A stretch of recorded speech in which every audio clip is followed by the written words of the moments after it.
Good day, sir. I'm Marlo Maring. And I am Ivy Limil Sandigan.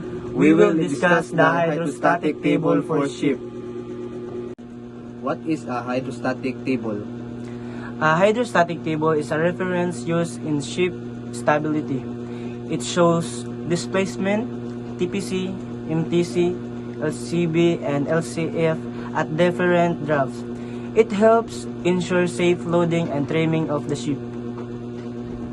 Given, draft forward equals 7.00 meters, draft up equal 9.50 meters, mean draft equal forward plus up divided by 2 equals 7.00 plus 9.50 divided by 2 equals 8.25 meters.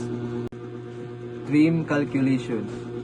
Draft forward 7.00 meters, draft up 9.50 meters, mean draft 7.50 meters.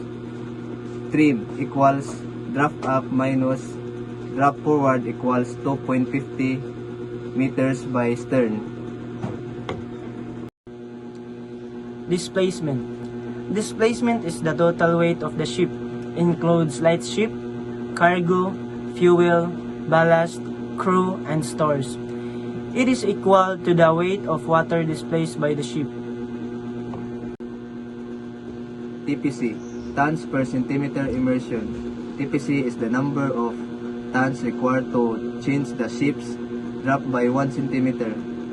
Formula: change in draft equals weight added by TPC. MTC, moment to change trim by 1 centimeter. MTC is the trimming moment needed to change trim by 1 centimeter.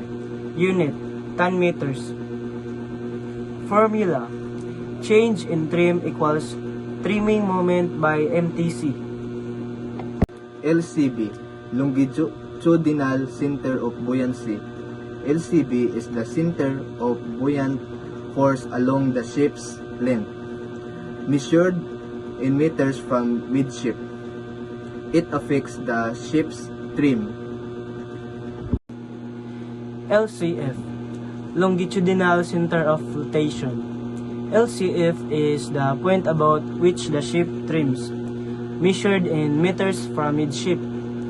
Trim occurs around this point.